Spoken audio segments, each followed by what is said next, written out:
అయ్యా కేటీఆర్, నీ చెల్లి ఎట్లా నీ మీద మన్ను పోస్తుంది, నాతోటి పెట్టుకుంటే నువ్వు నాశనం అయిపోతావు, ఇంతకంటే నేనేం అనలేదు. నాతోటి పెట్టుకుంటే నువ్వేం బాగుపడవు.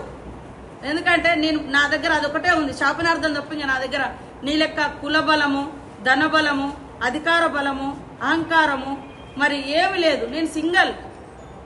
నా ఒకగానొక అన్న కూడా ఉద్యమంలోనే చనిపోయాడు. ఈరోజు నేను సింగల్. నా నియోజకవర్గమే నాకు అండ. నాకు కుల బలం లేదు, ధన బలం లేదు, ఇంకో బలం లేదు, ఇంకో బలం లేదు. జస్ట్ మంత్రినైనా నా ములుగు ప్రజలు దీవించడంతో నేను ఈరోజు రాహుల్ గాంధీ, రేవంత్ రెడ్డి గారి ఒక సహకారంతో ఒక జనరల్ శాఖ పోర్ట్ఫోలియోలు 2 ఇచ్చి నన్ను మంత్రి చేసిరు. ఎందుకంటే నువ్వు కూడా గతంలో చేసినావు కాబట్టి ఈ శాఖకు ఒక ఆదివాసీ బిడ్డ నేను చేసిన పోర్ట్ఫోలియోను కూడా చేస్తుందా అనే కుట్ర నీలో కనబడుతుంది, ఆ దురహంకారం నీలో కనబడుతుంది. అంతే తప్ప ఇంకొకటి లేదనేది నేను స్పష్టంగా చేస్తాను. అందరికీ నమస్కారాలు. దయచేసి ములుగు నియోజకవర్గానికి మా మీడియా సోదరులందరూ అభివృద్ధికి సహకరించండి. మా ఏం పొరపాట్లున్నా తప్పకుండా ఎక్స్పోజ్ చేయండి, సూచనలు చేయండి. మేము కూడా దేవుని బిడ్డలం కాదు. ఇవాళ మా ఒక రిపోర్టర్ మీద ఏది తాడువాయిలో ఏదో వార్తలు రాసిరనో ఏదో వాళ్ళ మధ్య ఏముందో నాకు తెలియదు, కొట్టిరని తెలియంగానే వెంటనే మేమందరం ఖండించి డిఎస్పీకి ఫోన్ చేసి, ఎస్పీకి ఫోన్ చేసి ఏ చట్ట ప్రకారం అయితే వాళ్ళకు ఏ సెక్షన్స్ అయితే ఈ దాడి మీద వర్తిస్తే అవి పెట్టి కేసు పెట్టండి అని చెప్పినాం. తెల్లారి అరెస్ట్ చేయించినాం. కోర్టు దాకా పోయి వాళ్ళ జడ్జి ద్వారా అది ఏం జరిగిందో తెలియదు. కోర్టు దాకా నిన్నొక మీడియా వాళ్ళకు బెదిరించినావు, మొన్న అంతకుముందు ఒక మీడియా ఆఫీస్ మీద దాడి చేసినావు. ఇది నీ దురహంకారం. మా వాళ్ళు ఎవరైనా తెలిసి తెలియక తప్పు చేస్తే మేము సారీ చెప్తున్నాం.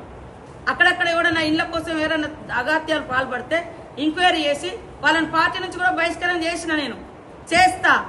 మీకెందుకు ఆ దమ్ము లేదు? మరి మొన్న మహానీస్ మీద దాడి చేసిన వాళ్ళని ఎందుకు బహిష్కరించలేదు? ఇంకొక ఆఫీస్ మీద కూడా దాడి చేస్తాను నిన్న, మళ్ళీ ఎట్లా మాట్లాడలేదు? ఏబిఏనా ఎవరైనా ఇవాళ మా వాళ్ళు ఎవరైనా చేసినా మేము అంటున్నాం. ఈరోజు మీరేమో దుబాయ్లో అక్కడిక్కడ పెట్టుకొని ఛానల్లో పెట్టుకొని ఏదో అక్క తమ్ముడుకు నాకున్న రేవంత్ రెడ్డి గారికి ఏదో వైరుధ్యం అట, ఆదాని అంబానీల కోసం అట. ఆదాని అంబానీ ములుగులో ఎంత దుర్మార్గం అని ఇంత అబద్ధపు నీచపు ప్రచారాలతోటి ఏం సాధిస్తావు? నాశనం అయిపోతావు నువ్వు. అంతే, ఇంకా నేనేం చెప్పలేను. నాకు కుల బలము, ధన బలము, నా వెనుక అన్నదమ్ముల బలం ఏం లేదు. నా నియోజకవర్గ ప్రజల బలమే ఉంది. నా దేవుడు సమ్మక్క సార్లమ్మ దయ ఉంది. అందుకని నా నోటి వాక్యం ఎలక్షన్ల ముందు కూడా మీ మిడతల దండ వచ్చినప్పుడు అరే నా ఎంబడి ఎందుకు పడుతున్నారా మీరు, నాశనం అయిపోతారన్న. తర్వాత ఇంకోటి ఏదో ఎక్కడో ఏదో ఒక ఫోన్ మా పిఏ చేసిన, అది ఆంధ్రాకు సంబంధించిన వాళ్ళది.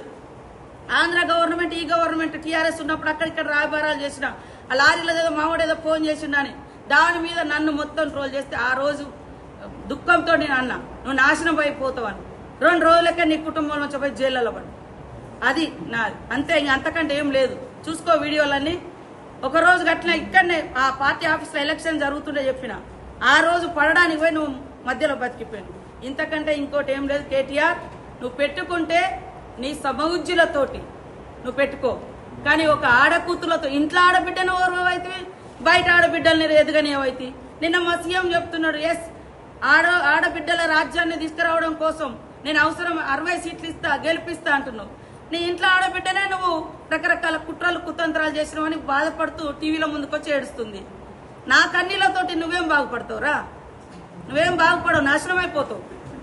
ములుగులో సీతక్క ఏదైతే ప్రెస్ మీట్ పెట్టి మా వర్కింగ్ ప్రెసిడెంట్ కేటీఆర్ గారి మీద ఇష్టానుసారంగా అధికారం ఉంది కదా, నేను మంత్రిని కదా, ఏది మాట్లాడినా చెల్లుబాటు అవుతుందని శాపనార్థాలు ఏది పెడతా ఉందో ఆ శాపనార్థాలందరికీ మేము మహిళలందరం కూడా వారికి మొట్టమొదటిగా సీతక్క గారిని పూర్తి స్థాయి ఖండిస్తూ ఉన్నాం.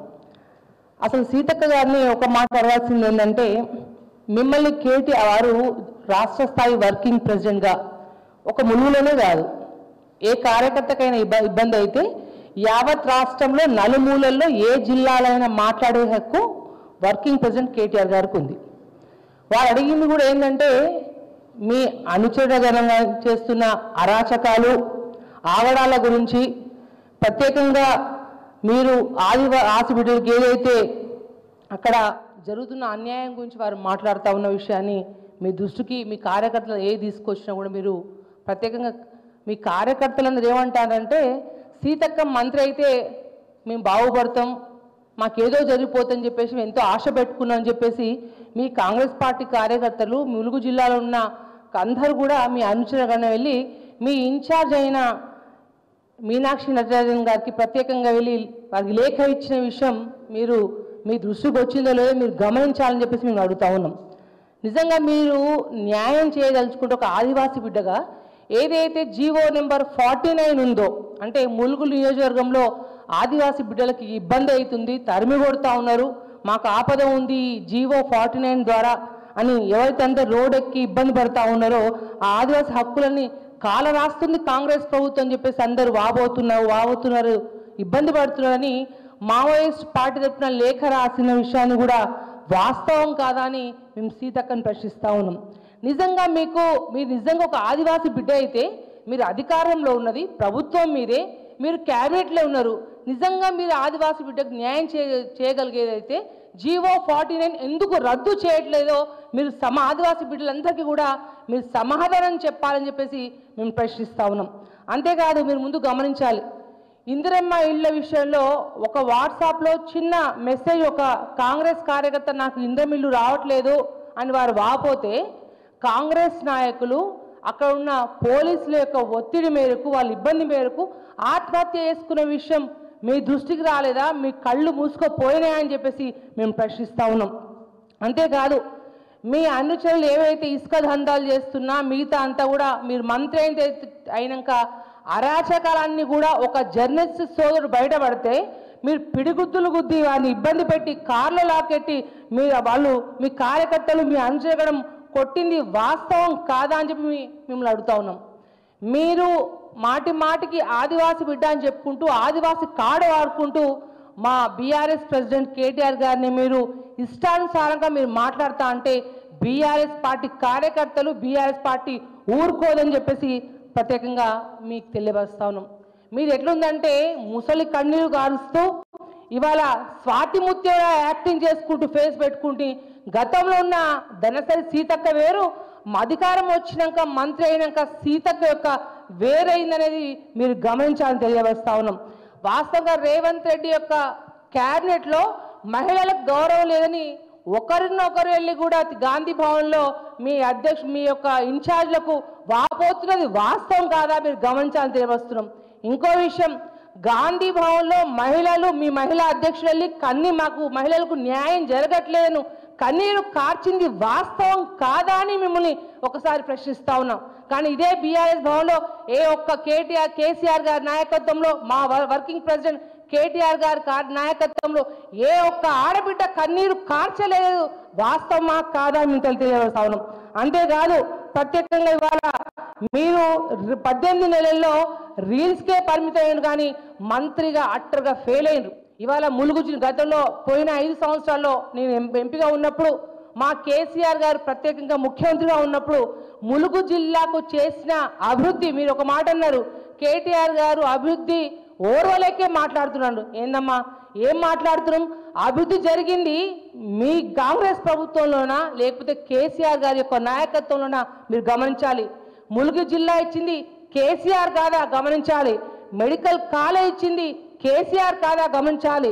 గిరిజన యూనివర్సిటీకి ల్యాండ్ కేటాయించింది కేసీఆర్ కాదా గమనించాలి.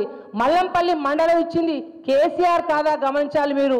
అంతేకాకుండా మెడికల్ కాలేజ్ ఇచ్చింది కేసీఆర్ కాదా గమనించాలి. ఇవాళ నువ్వు ఉన్న ఎమ్మెల్యే క్యాంప్ ఆఫీస్ కూడా మీ క్యాంప్ ఆఫీస్తో పాటు యావత్ తెలంగాణ రాష్ట్రంలో ఉన్న ప్రతి ఎమ్మెల్యే క్యాంప్ ఆఫీస్ కట్టించింది కేసీఆర్ కాదా అని గమనించాలని చెప్పి ప్రత్యేకంగా మేము ప్రశ్నిస్తూ ఉన్నాం. అంతేకాదు మీరు నిజంగా ఒక ఆదివాసీ బిడ్డ అయితే నిజంగా మీరు ఆదివాసీ బిడ్డలకు బడుగు బలహీన వర్గాలకు మనందరికీ న్యాయవిధంగా క్యాబినెట్లో మీరు పోరాటం చేయండి. అంతేకాదు ఇవాళ కాంగ్రెస్ ప్రభుత్వం వచ్చిందంటే మహిళలకు మోసం చేసి మీరు ఇవాళ గద్దెనెక్కిండ్రు. నువ్వు నిజంగా ఒక మహిళా బిడ్డ అయితే 2500 రూపాయలు మహిళలకు ఇస్తామని చెప్పేసి మీరు ఏదైతే ఎలక్షన్లో ఇచ్చిన 420 హామీలతో పాటు 6 గ్యారంటీలతో పాటు ఈ 2500 నువ్వు ఎందుకు ఇప్పించలేకపోతున్నావో నువ్వు దానికి సమాధానం చెప్పాలి. నువ్వు మంత్రిగా ఫెయిల్ కాదా లేదా నువ్వు నాకు ప్రత్యేక సమాధానం చెప్పాలని చెప్పి మీకు తెలియపరుస్తా ఉన్నాం. అంతేకాదు ఏదైతే ఇష్టానుసారం నువ్వు శాపనార్థాలను పెడుతున్నావో దానికి ఉట్లు రాలో అని చెప్పేసి మీకు తెలియపరుస్తా ఉన్నా. నువ్వు ఏ శాపను ఆదరించినా రాష్ట్రంలో ఉన్న ప్రతి మహిళ అందరి యొక్క ఆస్తులు కేటీఆర్ గారికి ఉంటాయి. ఆయన మంచి విద్యావంతుడు, మంచి వ్యక్తిత్వం ఉన్న వ్యక్తి. కానీ అడ్డగోలు ఏది పద్ధతి మాట్లాడితే బాగుంటుంది అనుకుంటే మాత్రం మేము ఎవరు కూడా ఊరుకునే లేని తెలియపరుస్తూ, నిజంగా మీరు ఇప్పటి నుంచి ఎప్పుడైనా ఏ ఇబ్బంది అయినా కూడా ప్రతి కార్యకర్తకు అండగా ఉండే వ్యక్తి కేటీఆర్ గారు.